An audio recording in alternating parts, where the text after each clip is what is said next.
하나님의 구원 이렇게 받는다. 이지춘 목사. 오늘은 제29편으로 하나님의 구원을 받은 자의 축복에 대해서 알아보도록 하겠습니다. 결코 정죄함이 없는 죄에서의 해방. 로마서 8장 1절로 2절 말씀입니다. 그러므로 이제 그리스도 예수 안에 있는 자에게는 결코 정죄함이 없나니 이는 그리스도 예수 안에 있는 생명의 성령의 법이 죄와 사망의 법에서 너를 해방하였습니다.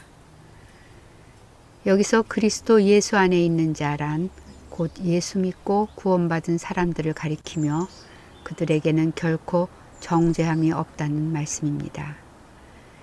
여기서 정죄함이란 원어의 카타크리마로 형벌이 뒤따르는 죄에 대한 언도라는 뜻입니다. 죄에 대한 언도로만 끝나는 것이 아니라 반드시 사망의 형벌이 뒤따르는 두려운 언도입니다. 그러나 예수 믿고 구원받은 사람들은 아예 재판이나 죄에 대한 언도조차도 결코 없다는 말씀입니다.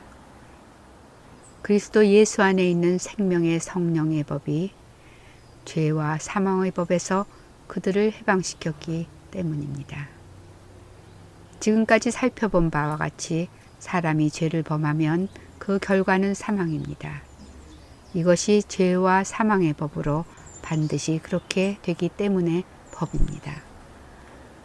그러나 그리스도 예수 안에 있는 자들, 즉 예수 믿고 구원받은 사람들은 그들의 모든 죄를 예수님께서 대속하셨기 때문에 이미 모든 죄를 사함받았고 그 몸 안에 성령, 즉 그리스도의 영이 들어와 영원히 거하심으로 이미 영생을 얻었기 때문에 죄와는 무관하게 되었습니다.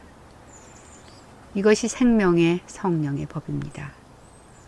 그러므로 바울 사도는 그리스도 예수 안에 있는 자들에게는 결코 정죄함이 없다고 선포한 것입니다. 과거와 현재와 미래의 모든 죄와 사망의 권세로부터 완전히 자유롭게 된 것입니다. 이것이 그리스도 예수 안에 있는 생명의 성령의 법이 너를 해방하였음이라 라는 뜻입니다. 그러면 전에도 언급했듯이 이제는 마음 놓고 죄를 지어도 괜찮겠네 라고 생각하는 사람들이 있을 수 있습니다. 이런 사람들을 향하여 바울 사도는 죄에 대하여 죽은 우리가 어찌 그 가운데 더 살리요? 로마서 6장 1절에서 이렇게 강력하게 아니라고 말씀하셨습니다.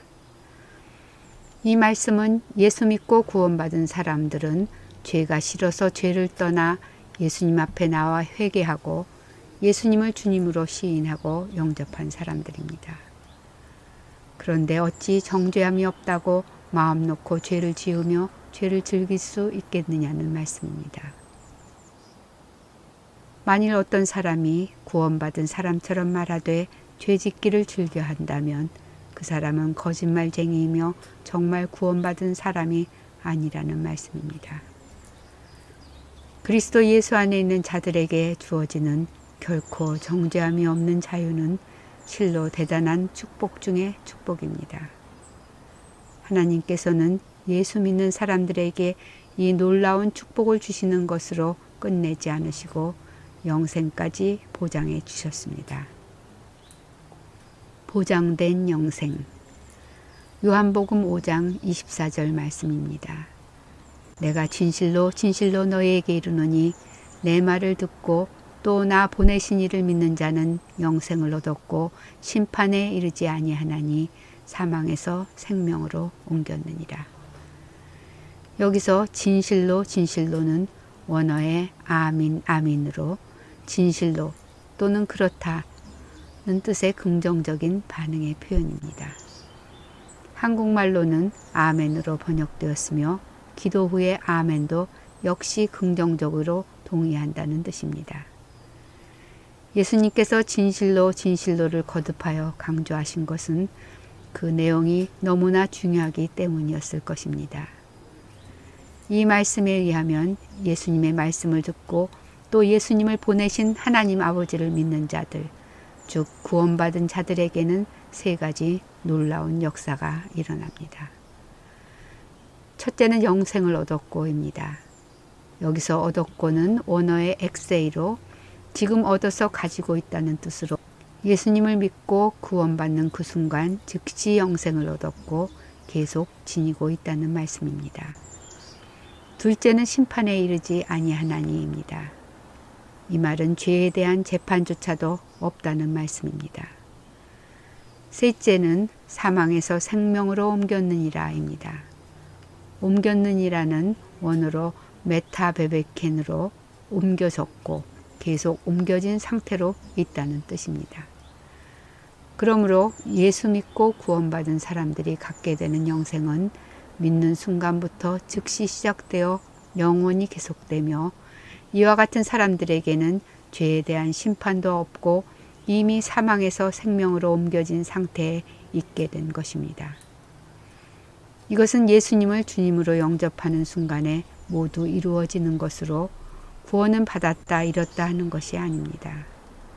구원받은 사람은 예수님께서 보장하시는 결코 잃어버릴 수 없는 영원한 생명을 소유하게 됩니다. 이는 마치 이씨 집안에 태어난 자녀들이 평생 이씨로 살고 이씨 족보에 영원히 기록되는 것과 마찬가지 원리입니다. 예수님께서는 이 사실을 거듭 강조하셨습니다. 요한복음 10장 27절로 29절 말씀입니다. 내 양은 내 음성을 들으며 나는 저희를 알며 저희는 나를 따르느니라. 내가 저희에게 영생을 주노니 영원히 멸망치 아니할 터이요 또 저희를 내 손에서 빼앗을 자가 없느니라. 저희를 주신 내 아버지는 만유보다 크심에 아무도 아버지 손에서 빼앗을 수 없느니라. 하나님이 사랑하시는 하나님의 자녀, 하늘나라 시민, 하나님의 백성이 됨. 1. 하나님의 자녀가 됨. 요한복음 1장 12절에서 13절 말씀입니다. 영접하는 자, 곧 그 이름을 믿는 자들에게는 하나님의 자녀가 되는 권세를 주셨으니 이는 혈통으로나 육정으로나 사람의 뜻으로 나지 아니하고 오직 하나님께로서 난 자들이니라. 2. 하늘나라 시민이 됨. 빌립보서 3장 20절에서 21절 말씀입니다. 오직 우리의 시민권은 하늘에 있는지라 거기로서 구원하는 자 곧 주 예수 그리스도를 기다리노니 그가 만물을 자기에게 복종케 하실 수 있는 자의 역사로 우리의 낮은 몸을 자기 영광의 몸의 형체와 같이 변케 하시리라. 3. 하나님의 백성이 됨. 요한계시록 21장 1절에서 4절 말씀입니다. 또 내가 새 하늘과 새 땅을 보니 처음 하늘과 처음 땅이 없어졌고 바다도 다시 있지 않더라. 또 내가 보매 거룩한 성 새 예루살렘이 하나님께로부터 하늘에서 내려오니 그 예비한 것이 신부가 남편을 위하여 단장한 것 같더라. 내가 들으니 보좌에서 큰 음성이 나서 가로되 보라 하나님의 장막이 사람들과 함께 있음에 하나님이 저희와 함께 거하시리니 저희는 하나님의 백성이 되고 하나님은 친히 저희와 함께 계셔서 모든 눈물을 그 눈에서 씻기심에 다시 사망이 없고 애통하는 것이나 곡하는 것이나 아픈 것이 다시 있지 아니하리니 처음 것들이 다 지나갔음이러라. 하나님이 끊을 수 없는 사랑으로 사랑하심. 로마서 8장 35절에서 39절 말씀입니다. 누가 우리를 그리스도의 사랑에서 끊으리요. 환난이나 공고나 핍박이나 기근이나 적신이나 위험이나 칼이랴. 내가 확신하노니 사망이나 생명이나 천사들이나 권세들이나 현재일이나 장래일이나 능력이나 높음이나 깊음이나 다른 아무 피조물이라도 우리를 우리 주 그리스도 예수 안에 있는 하나님의 사랑에서 끊을 수 없느니라. 위의 말씀은 바울 사도가 로마 교회에 보낸 서신의 전반부 결론입니다. 바울 사도의 이 사랑의 선포는 사람의 모든 타락과 죄악성을 보면 마땅히 멸망을 받아야 함에도 불구하고 독생자를 보내시고 믿음으로 구원받게 하신 하나님의 은혜와 사랑을 큰 감동과 감화 가운데 온 세상 만민을 향하여 소리 높여 선포하는 장엄한 선언문과 같습니다. 여기서 바울 사도는 두 가지 사랑, 즉 그리스도의 사랑과 하나님의 사랑에 대해 말했습니다. 그리스도의 사랑은 십자가를 지신 사랑이요, 하나님의 사랑은 독생자를 십자가에 내어주신 사랑입니다. 하나님 아버지의 독생자를 내어주시는 사랑 없이는 예수님이 오실 수 없었고, 예수님의 십자가를 지시는 사랑이 없이는 하나님 아버지의 사랑이 이루어질 수 없었습니다. 하나님 아버지의 사랑과 독생자 예수 그리스도의 사랑이 십자가에서 연합하여 죄인을 구원하시는 하나님의 구원을 이루셨습니다. 이 두 사랑은 모두 말로는 이루다 표현할 수 없는 극심한 아픔을 품은 사랑입니다. 진정한 사랑에는 아픔이 있습니다. 아픔이 없는 사랑은 위선적이며 이기적이거나 사랑이 아닐 수도 있습니다. 아픔이 클수록 사랑이 기쁨으로 바뀔 때는 그 기쁨 또한 그만큼 큽니다. 그래서 한 영혼이 회개하고 하나님께로 돌아오면 하나님께서는 하늘나라에 회개할 것 없는 의인 99으로 인하여 기뻐하시는 것보다 더 기뻐하신다고 하셨습니다. 이 말은 반대로 한 영혼이 영영 회개하지 않고 멸망으로 가면 그 영혼을 보시는 하나님의 아픔 또한 더없이 쓰라린 아픔이 된다는 말씀입니다. 그러므로 이렇게 회개하고 돌아온 사람들을 하나님의 자녀, 하늘나라 시민, 하나님의 백성으로 삼으시고 어제도 오늘도 영원히 끊을 수 없는 변치 않은 사랑으로 사랑해 주시는 것은 너무나 당연합니다. 그러므로 바울 사도는 자기 아들을 아끼지 아니하시고 우리 모든 사람을 위하여 내어주시니가 어찌 그 아들과 함께 모든 것을 우리에게 은사로 주지 아니하시겠느냐 라고 로마서 8장 32절에서 확실하게 말씀하셨습니다. 여기서 모든 것은 이 세상을 살아가는 동안에 필요한 것들만이 아니라 영원한 하늘나라에 속한 것까지도 포함하여 말씀하신 것이 분명합니다. 또한 은사란 원어에 거저주시는 좋은 것이라는 뜻입니다.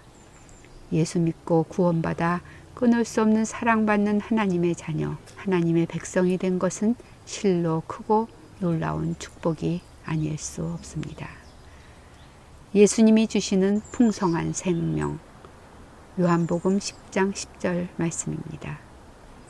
도적이 오는 것은 도적질하고 죽이고 멸망시키려는 것뿐이요 내가 온 것은 양으로 생명을 얻게 하고 더 풍성히 얻게 하려는 것이라. 여기서 생명은 원어의 조이라는 말로 하나님 자신만이 그분 안에 가지고 계시고 하나님만이 주실 수 있는 모든 살아있는 만물의 근원이 되는 것이라는 뜻입니다. 성경은 이 생명이 영원한 생명이며 하나님의 주권 아래 있음을 분명히 보여줍니다.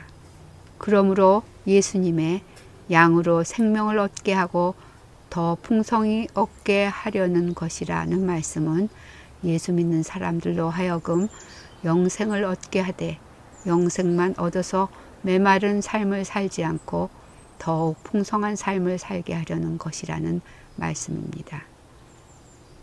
또한 풍성하다는 원어의 페리세이아로 측정치 도구에 넘치는 보통 그 이상이라는 뜻입니다. 누구든지 예수님을 믿으면 풍성한 생명을 얻어 자기 그릇에 넘치는 그 이상의 삶을 살게 된다는 뜻입니다.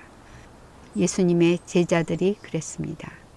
그들은 갈릴리 호수에서 어부로 살던 사람들이었으나 예수님의 부르심을 받고 따라 나와 예수님의 제자들이 되었습니다.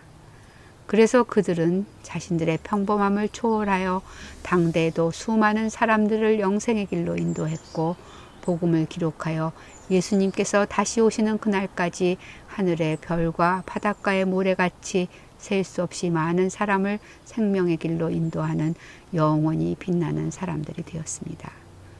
이 원리는 지금도 동일하게 역사하고 있습니다. 이것이 예수님께서 말씀하신 양으로 생명을 얻게 하고 더 풍성히 얻게 하려는 것이라는 말씀입니다. 예수 믿고 구원받은 사람들은 이렇게 세상에서도 풍성한 삶을 살다가 천국에서 한없는 영생 복락을 누리게 됩니다. 이는 실로 구원받은 사람들에게 베푸시는 심히 아름답고 향기나는 하나님의 영원한 축복입니다. 하늘에 속한 모든 신령한 복. 에베소서 1장 3절 말씀입니다. 찬송하리로다 하나님 곧 우리 주 예수 그리스도의 아버지께서 그리스도 안에서 하늘에 속한 모든 신령한 복으로 우리에게 복 주시되. 예수 믿는 사람들에게 하나님께서 주시는 궁극적인 축복은 그리스도 안에서 하늘에 속한 모든 신령한 복입니다. 하나님의 구원이 그리스도 예수를 떠나서는 있을 수 없는 것과 마찬가지로 하늘에 속한 모든 신령한 복도 오직 그리스도 예수 안에서만 주어집니다. 하늘에 속한 이라는 뜻은 원어의 에포우라니오스로 하나님께 속한 이라는 뜻이고 신령하는 푸뉴마티케이로 영적인 것을 의미합니다. 물론 모든 것이 다 하나님께 속해 있지만 특히 하늘에 속한 모든 신령한 복은 하나님께 속한 모든 영적인 축복으로서 어마어마한 축복입니다. 그러므로 그리스도 예수 안에 있는 하나님의 구원은 단순한 영생만이 아니라 실로 크고 아름답고 장엄하며 상상을 초월하는 축복입니다. 고린도전서 2장 9절 말씀입니다. 기록된 바 하나님이 자기를 사랑하는 자들을 위하여 예비하신 모든 것은 눈으로 보지 못하고 귀로도 듣지 못하고 사람의 마음으로도 생각지 못하였다 함과 같으니라. 바울 사도의 이 말씀이 무슨 뜻인지 조금은 이해가 될 듯도 합니다. 하나님의 목과 사람의 목. 아담이 선악과를 따먹고 하나님께 범죄했을 때 그는 선악과를 먹은 이유를 하나님이 주셔서 나와 함께하게 하신 여자 그가 그 나무 실과를 내게 주므로 내가 먹었나이다 라고 하며 그 책임을 하나님께 돌렸습니다. 아담과 하와와 보이는 세계와 보이지 않는 세계의 모든 것을 지으신 이가 하나님이시기 때문에 모든 존재를 존재하게 하시고 지음받은 대로 행하게 하신 책임은 하나님의 몫인 것은 분명합니다. 그러나 이미 우리가 살펴보았듯이 선악과를 먹으면 죽으리라는 하나님의 경고를 무시하고 잘못된 자유의지를 행사한 책임은 아담 자신에게 있었습니다. 그러므로 창조주는 창조주의 몫에, 피조물은 피조물의 몫에 책임이 있습니다. 이는 마치 부모와 자녀와의 관계에서 자녀를 낳은 것은 온전히 부모님의 결정이었기 때문에 부모님에게 책임이 있습니다. 하지만 자녀는 온전한 인격체로서 자유의지를 가지고 태어났기 때문에 자기 자유의지의 결정에 의한 것은 자녀의 책임입니다. 이처럼 하나님과 사람과의 관계에서도 서로의 책임이 있습니다. 하나님의 몫에 대한 책임은 하나님 자신이 스스로 십자가에 못 박혀 죽는 희생적인 사랑으로 그 대가를 지불하시고 사람을 구원하시는 구원으로 철저하게 책임을 지셨습니다. 이제 사람은 사람의 몫에 해당하는 책임을 감당해야 합니다. 그것은 예수님을 믿는 믿음으로 하나님의 구원을 받아들여야 합니다. 이것이 사람의 몫에 해당하는 책임입니다. 결론적으로 예수님을 믿고 순종함으로 구원받은 사람들에게 주어진 하나님의 축복은 실로 형언할 수 없이 크고 놀랍고 존귀한 축복입니다. 이 하나님의 축복을 받을 수 있는 기회는 이 세상에서 사람으로 살아가는 동안에만 하나님의 은혜로 주어집니다. 이 복된 기회에 무관심하고 세상 일에 몰두하거나 거절하고 스쳐만 간다면 참으로 애석하고 안타깝기 짝이 없는 어리석은 일입니다. 그러므로 우리는 이 세상에 살아있는 동안에 겸손한 마음으로 하나님 앞에 나와 모두 이 은혜의 축복을 받는 사람들이 되어야 합니다. 다음은 30편으로 결단과 영접에 대해서 알아보도록 하겠습니다. 감사합니다.